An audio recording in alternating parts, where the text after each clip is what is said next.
Hello friends, आप सभी का स्वागत है हमारे ऑनलाइन क्लासरूम चैनल पे। और आज मैं आपको आ, जो चैप्टर है सिविक्स का क्लास 8 का सिविक्स चैप्टर 2 अंडरस्टैंडिंग सेकुलरिज्म वही मैं आपको एक्सप्लेन कर रही हूँ। इससे पहले भी मैंने अपनी प्रीवियस वीडियोस में इसका काफ़ी ज़्यादा जो कंटेंट था उसको एक्सप्लेन कर दिया है। तो देखिए आज क्या बताने वाली हूँ मैं कि आपको कि क्या बेस्ट एग्जांपल्स होते हैं किस तरह के गवर्नमेंट हाई स्कूल जो होते हैं वहाँ पे सेकुलरिज्म को किस तरह से फॉलो किया जाता है, और ये काफ़ी बेस्ट एग्जांपल्स होते हैं सेकुलरिज्म जैसे कॉन्सेप्ट को समझने के लिए। तो देखिए इसी तरह एक स्टोरी में यहाँ पे बताया गया है इस चैप्टर में कि एक गवर्नमेंट स्कूल है कहाँ पे सीमापुर में, और यहाँ पे के जो स्टूडेंट्स हैं वो एक रिलीजियस फेस्टिवल को सेलिब्रेट करना चाहते हैं। कहाँ करना चाहते हैं? स्कूल में ही सेलिब्रेट करना चाहते हैं। तो इसके लिए वो अपने सर से बात करते हैं कि अगले मंथ जो है हमारा बिग रिलीजियस फेस्टिवल आ रहा है, तो क्या हम उसको अपने स्कूल में सेलिब्रेट कर लें इस साल। तो देखिए जो मास्टर है वो क्या आंसर दे रहे हैं कि उनको थोड़ा डर है कि ऐसा नहीं हो सकता, ये पॉसिबल नहीं है कि स्कूल में आप इस फेस्टिवल को सेलिब्रेट करो, क्योंकि ये जो स्कूल है ये गवर्नमेंट स्कूल है, ठीक है, सरकार के द्वारा चलाया हुआ स्कूल है। तो इस तरह के किसी पर्टिकुलर रिलीजन को हम इंपॉर्टेंस नहीं दे सकते हैं, तो इस वजह से ये रिलीजियस फेस्टिवल यहाँ सेलिब्रेट नहीं कर सकते हैं। अगर जो प्राइवेट स्कूल्स होते हैं हाँ वहाँ के जो स्कूल्स हैं वो शायद ये कर सकते हैं, बट जो गवर्नमेंट स्कूल्स होते हैं वो इस तरह से किसी भी रिलीजियस फेस्टिवल्स को स्कूल के प्रीमिसेस में ये सेलिब्रेट नहीं कर सकते हैं। तो जो मोस्ट आपने देखे होंगे जो रिलीजियस फेस्टिवल्स होते हैं पब्लिक हॉलीडेज उसमें अनाउंस होता है ताकि लोग अपने घर में ही उन फेस्टिवल्स को सेलिब्रेट करें। तो इसके साथ ही देखिए जो बच्चे हैं स्टूडेंट्स हैं वो आपस में बात कर रहे हैं कि इस तरह की चीज़ों के बारे में तो हमें पता ही नहीं था, हमने तो इस तरह से कभी सोचा ही नहीं कि जो फेस्टिवल्स होते हैं वो हम स्कूल में या सेलिब्रेट नहीं कर सकते बल्कि स्कूल के बाहर ही सेलिब्रेट कर सकते हैं। तो इसके बाद देखो वो प्लानिंग करें, ठीक है कोई बात नहीं, हम जो ये फेस्टिवल है वो कहाँ पे अपनी लोकेलिटी में ही सेलिब्रेट कर लेंगे। तो देखिए इससे हमें थोड़ा सा अंदाज़ा मिल जाता है कि सेकुलरिज्म का क्या कॉन्सेप्ट है, कि पर्टिकुलर रिलीजन को ना ही ये प्रमोट करता है, ना ही उसको फेवर करता है, और ना ही किसी रिलीजन को खिलाफ है ये, ठीक है। तो सबको एक आज़ादी है कि जो चाहे वो अपने रिलीजन को फॉलो कर सकते हैं, बट कुछ तरह के कुछ जो प्रीमिसेस है वहाँ पे आप इस तरह के रिलीजियस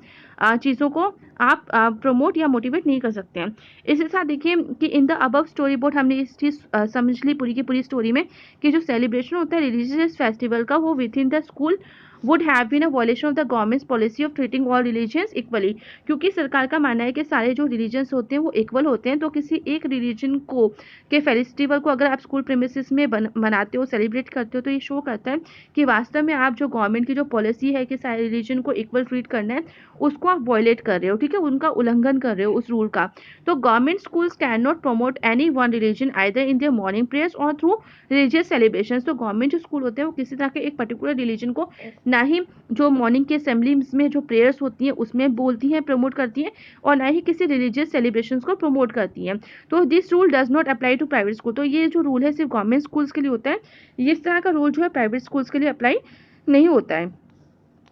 तो इसके साथ ही देखिए तो सेकेंड वे में हम ये समझ जाते हैं कि in which Indian secularism works to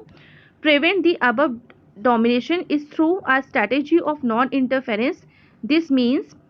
that in order to respect the sentiments of all religions and not interfere with religious practices, the states make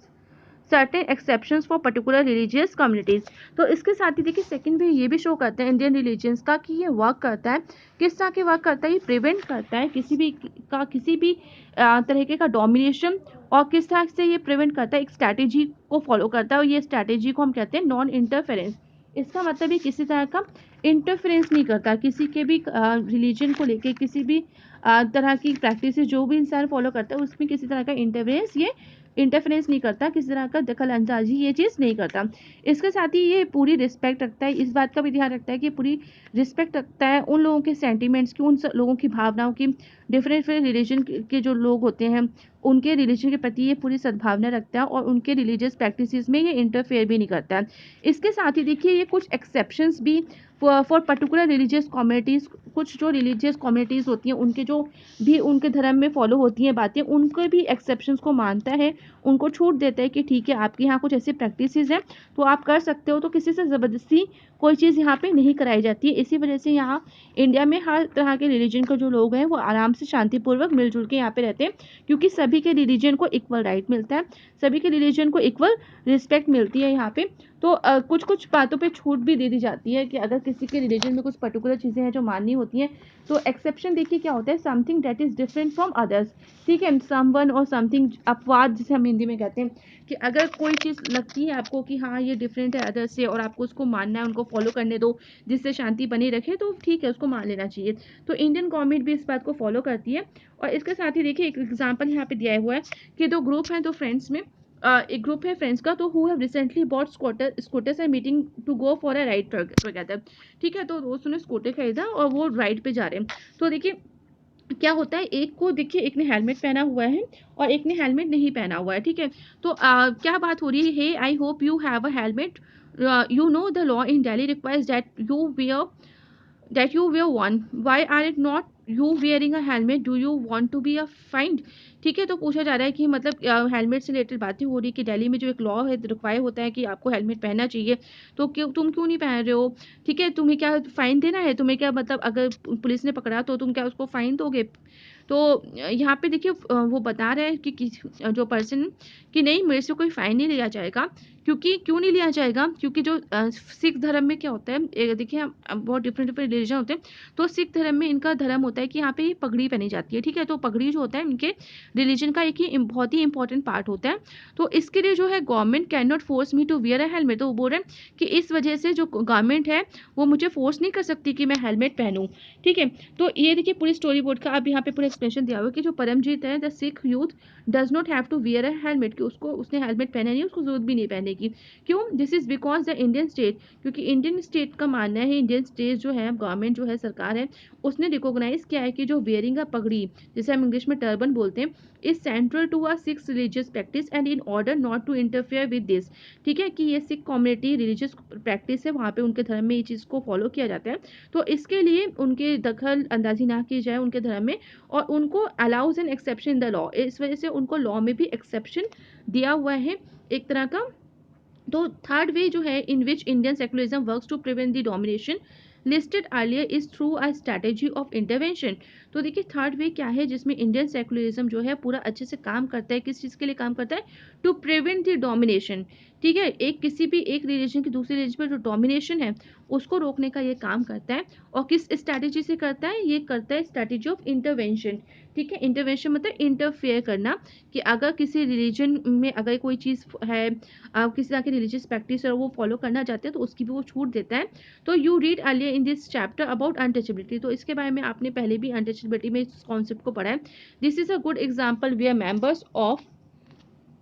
the same religion. तो उसमें हमने देखा था कि किस तरह से एक सेम रिलीजन के जो मेंबर्स होते हैं, जैसे अपर कास्ट हिंदूज जो हैं वो किस तरह से डोमिनेट करते हैं लोअर कास्ट, अपने ही धर्म के लोअर कास्ट के लोगों को। तो in order to prevent their religion based exclusion and discrimination of lower castes the Indian constitution bans untouchability. तो देखिए एक ही धर्म के लोगों में जिस तरह से इस तरह से भेदभाव होता है कि एक जो हाइयर कास्ट हिंदूज हैं वो लोअर कास्ट लोगों पे डोमिनेट कर रहे हैं, उनका एक्सक्लूजन कर रहे हैं, ठीक है, उनको एक्सप्लोर कर रहे हैं, उनके साथ भेदभाव कर रहे हैं। तो इस तरह से इंडियन कॉन्स्टिट्यूशन ने ये समझा कि ये एक अच्छी चीज़ नहीं है आगे की कंट्री की डेवलपमेंट के लिए, सोसाइटी की डेवलपमेंट के लिए। तो उन्होंने इस अनटचेबिलिटी को बैन कर दिया है, यानी बंद कर दिया, प्रतिबंध लगा दिया है। तो अब इस तरह के अनटचेबिलिटी जैसे जो सोशल है इसको कोई फॉलो नहीं करता है इन दिस स्टेंस। और तो इससे इक्वलिटी भी काफ़ी ज़्यादा प्रमोट होती है, और जब सोसाइटी में इक्वलिटी आ जाती है तो सेटिस्फेक्शन आता है, और जब सेटिस्फेक्शन आता है तो डेवलपमेंट भी आती है। तो इस एग्जाम्पल से हम ये समझते हैं कि जो स्टेट है is intervening in religion in order to end a social practice that it believes discriminates and excludes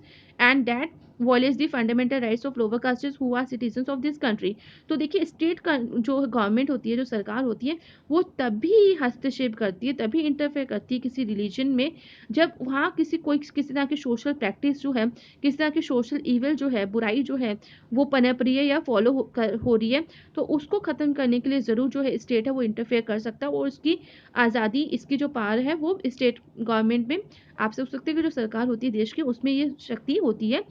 कि अगर कहीं कुछ इस तरह की सोशल इवल है, किसी तरह का भेदभाव हो रहा है, कोई कम्युनिटी किसी दूसरी कम्युनिटी को इस तरह से परेशान कर रही है, तो वहाँ पे वो इंटरफेयर कर सकते हैं, तब रिलीजन का इतना मैटर नहीं करते वो। तो इट बिलीव्स कि इस तरह का जो डिस्क्रिमिनेशन हो रहा है, एक्सक्लूजन हो रहा है, वॉयलेट हो रहा है फंडामेंटल राइट्स किसी और लोअर कास्ट लोगों की, तो उनको सुरक्षा जो है वो सरकार प्रदान करती है।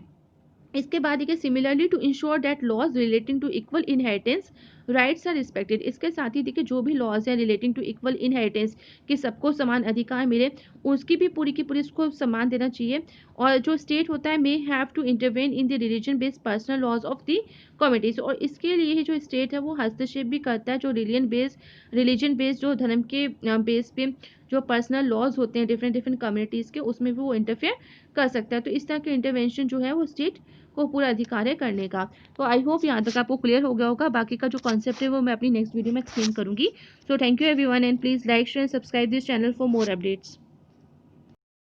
हाय फ्रेंड्स, आप सभी का स्वागत है हमारे ऑनलाइन क्लासरूम चैनल पे। और इस वीडियो में मैं एक्सप्लेन करने वाली हूँ सेम चैप्टर हम कंटिन्यू करने वाले हैं, क्लास 8 का सिविक्स का चैप्टर 2 अंडरस्टैंडिंग सेकुलरिज्म। देखिए इसका काफ़ी ज़्यादा जो कंटेंट है मैंने अपनी प्रीवियस वीडियोस में एक्सप्लेन कर दिया। अगर आपने वो वीडियोस नहीं देखे तो प्लीज़ देख लीजिएगा। तो देखिए आज मैं आपको वो बताने वाली हूँ कि इंटरवेंशन जो स्टेट जो होती है वो किस तरह से हस्तक्षेप करता है डिफरेंट डिफरेंट सोसाइटीज़ में रिलेटेड टू रिलीजन। अगर किसी भी सोसाइटी में किसी भी रिलीजन में अगर उनको दिखता है कि किसी तरह की सोशल इविल है तो उसको सुधारने के लिए ज़रूर पूरा अधिकार होता है स्टेट के पास कि वो इंटरवेंशन कर सकती है यानी हस्तक्षेप कर सकती है। और जो कम्युनिटीज़ हैं जिन पे इस तरह के अत्याचार हो रहे हैं उनको सुरक्षा प्रदान करती है अगर उनके फंडामेंटल राइट्स किसी भी तरह से वायलेट हो रहे होते हैं। तो देखिए अब इसी चीज़ को और थोड़ा अच्छे से समझते हैं। जो इंटरवेंशन होता है स्टेट का उसको एक तरह से can also be in the form of support. ठीक है, जो ये इंटरवेंशन होती है जो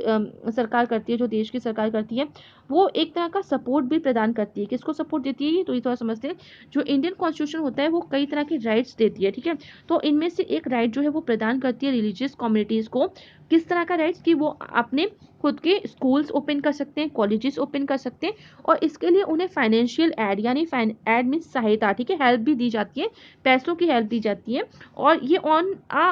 नॉन प्रेफरेंशियल बेसिस, इसका इसका मतलब ये होता है किसी एक रिलीजन को ना देके वो सभी को देते हैं जिसको ज़रूरत होती है। ठीक है, तो ये ऐसा नहीं कि किसी एक को प्रीफर करें, किसी एक को प्रायोरिटी पे रखें। तो नॉन प्रेफरेंशियल बेसिस पे होता है, यानी किसी एक को प्रीफर ना करते हुए सभी को समान अधिकार के रूप में इस तरह की सहायता प्रदान की जाती है कि रिलीजियस कम्युनिटीज अपने खुद के स्कूल कॉलेजेस खोल सकते हैं अपने धर्म को और प्रचार प्रसार करने के लिए। बट देखिए ज़बरदस्ती नहीं कि वो किसी से करवा सकते हैं, नहीं तो वो इलीगल वर्क हो जाएगा। तो जिसको मर्जी होगी वो इनके कॉलेजेस स्कूल में पढ़ सकता है,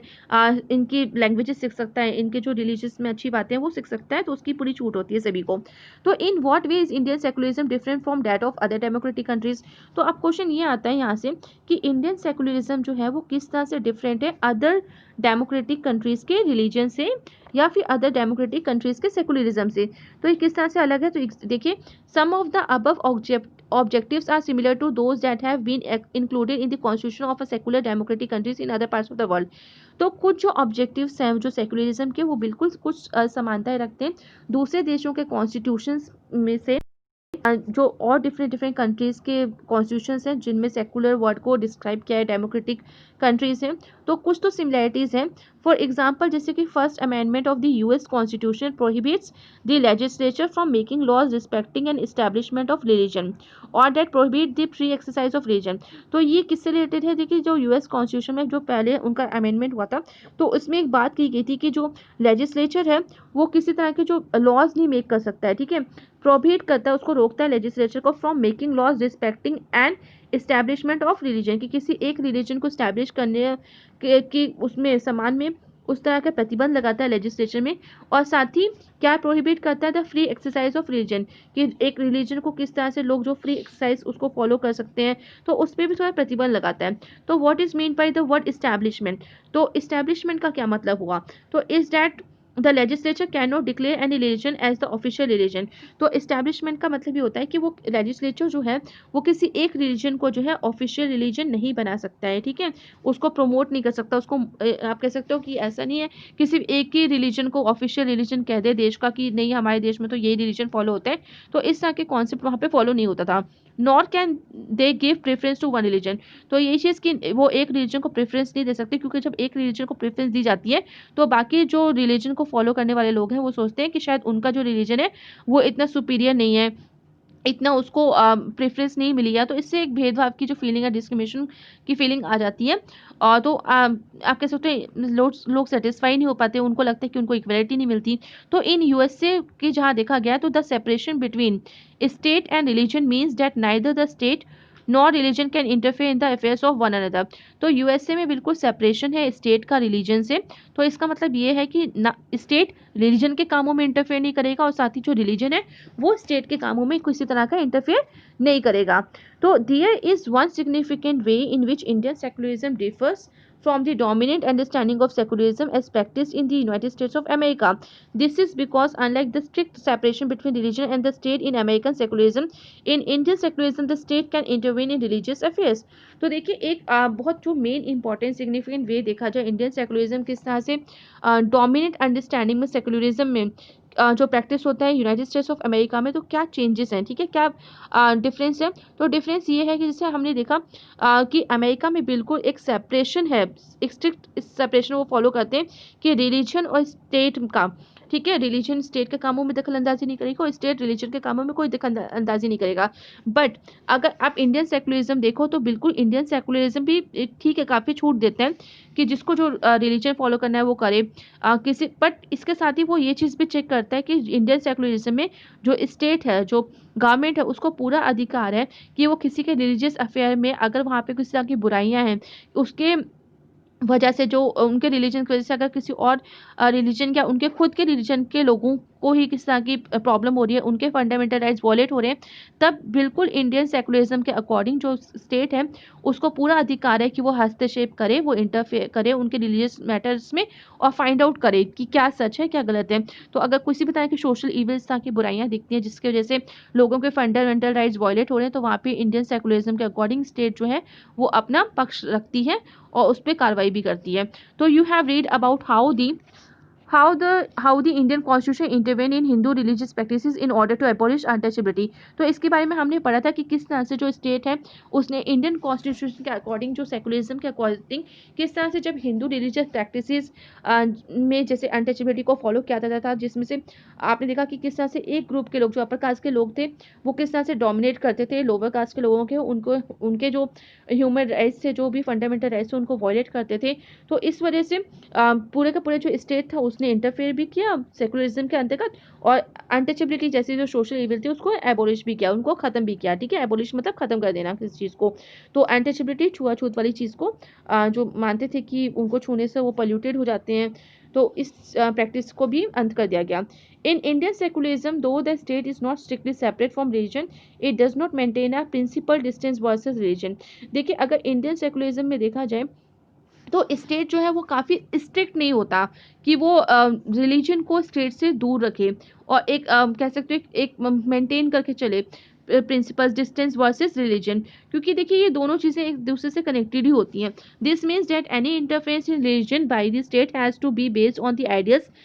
lead out in the constitution. तो अगर किसी भी तरह की इंटरफेरेंस हो रही है रिलीजन में, ठीक है, किसके द्वारा, स्टेट के द्वारा, तो ये किस बेस पे होना चाहिए, जो कॉन्स्टिट्यूशन में लिखे गए हैं, जो आइडियल्स लिखे गए हैं कॉन्स्टिट्यूशन में उसके अकॉर्डिंग ही इस चीज़ को फॉलो किया जाए तो अच्छा होगा। This ideal serve as the standard through which we can जज whether the state is or is not behaving according to secular principles. तो देखिए इस तरह से हम समझ सकते हैं कि जो स्टेट है जब वो इंटरफेयर करता है तो क्या वो इंडियन कॉन्स्टिट्यूशन के अकॉर्डिंग इंटरफेयर कर रहा है या अपनी मर्जी से कोई भी जो गवर्नमेंट है वो अपनी मर्जी चला रही है। क्योंकि देखिए जो यहाँ की गवर्नमेंट होती है उनको पूरा का पूरा इंस्ट्रक्शन जो भी कॉन्स्टिट्यूशन में चीज़ें मेंशन की गई हैं उसके अंतर्गत संविधान में रह के ही काम करने की अनुमति होती है। ऐसा नहीं कि वो अपनी खुद के अनलिमिटेड पावर्स यूज़ करके किसी भी रिलीजन में इंटरफेयर कर सकते हैं। तो ये चेक करना भी बहुत ज़रूरी है कि जो स्टेट है वो किस तरह से बिहेव कर रहे हैं अकॉर्डिंग टू सेकुलर प्रिंसिपल जो कॉन्स्टिट्यूशन में लिखे हैं, क्या उसके अकॉर्डिंग ही काम कर रहे हैं या नहीं कर रहे हैं। इसके बाद देखिए जो इंडियन स्टेट होता है वो सेकुलर तो है ही और साथ ही बहुत ही वेरियस वेज में काम करती है जिससे कि वो लोगों को रिलीजियस डोमिनेशन से बचाती है, प्रिवेंट करती है। इंडियन कॉन्स्टिट्यूशन जो है वो गारंटी करता है, देता है फंडामेंटल राइट्स को लोगों को यानी सिटीजन्स को यहाँ पे, और किस बेसिस पे देता है, ये सेकुलर प्रिंसिपल्स पे, ठीक है, सेकुलर प्रिंसिपल्स फिर से वही रिलीजन को लेके ये सब यहाँ पे फ्री है, जो रिलीजन चाहे वो प्रैक्टिस करें, फॉलो करें और नहीं करना तो वो ना करें। तो however this is not to say that there is no violation of this rights in Indian society. पर इसके साथ हम ये नहीं कह सकते कि लोगों के राइट्स जो हैं वो यहाँ पे वॉयलेट नहीं होते इंडियन सोसाइटी में। आप देखो तो काफ़ी बार हमने देखा है कि वॉयलेशन होता है राइट्स का, इन राइट्स का। कभी कभी लोगों से ज़बरदस्ती कोई धर्म फॉलो किया करवाया जाता है या धर्म के नाम पे कई बार आपने देखा होगा दंगे भी होते हैं यहाँ पे। तो Indian it is precisely because such violations happen frequently that we need a constitutional mechanism to prevent them from happening. तो इस तरह की जब चीज़ें, इस तरह के वायलेशन जब कंट्री में फ्रिक्वेंटली होते हैं, एक के बाद एक, तो हमें बहुत ज़्यादा ज़रूरत है कि कॉन्स्टिट्यूशनल मैकेनिज्म को फॉलो किया जाए। ठीक है, कॉन्स्टिट्यूशन के अकॉर्डिंग, संविधान के अकॉर्डिंग ही सब काम किया जाए, सारी कार्रवाई की जाए, जिससे कि काफ़ी ज़्यादा इस तरह की जो वायलेशंस होते हैं, है ना, उनको रोका जा सके। This, the knowledge that such rights exist make us sensitive to their violations and enables us to take action when these violations take place. तो इस तरह की नॉलेज जब हमें इस तरह के राइट्स की मिल जाएगी, फंडामेंटल राइट्स की, ये हमारा राइट है, फंडामेंटल राइट है to choose any religion of our wish, own wish, तो हम प्रैक्टिस कर सकते हैं कोई भी रिलीजन। तो इस तरह के जब हमें अपने फंडामेंटल राइट्स की नॉलेज मिल जाएगी, तो काफ़ी ज़्यादा हम सेंसिटिव रहेंगे इस तरह के वॉयलेशंस के प्रति, और हम एक्शन भी लेंगे। ठीक है, जब किसी तरह के इस तरह के वॉयलेशंस होंगे, अगर हमारे राइट्स हमको नहीं मिलेंगे, तो हम बिल्कुल उसके खिलाफ आवाज़ उठाएंगे, उसके खिलाफ कोर्ट में अपील भी करेंगे। तो आई होप यहाँ तक आपको क्लियर हो गया होगा पूरा chapter. So thank you everyone, and please like, share, subscribe this channel for more updates.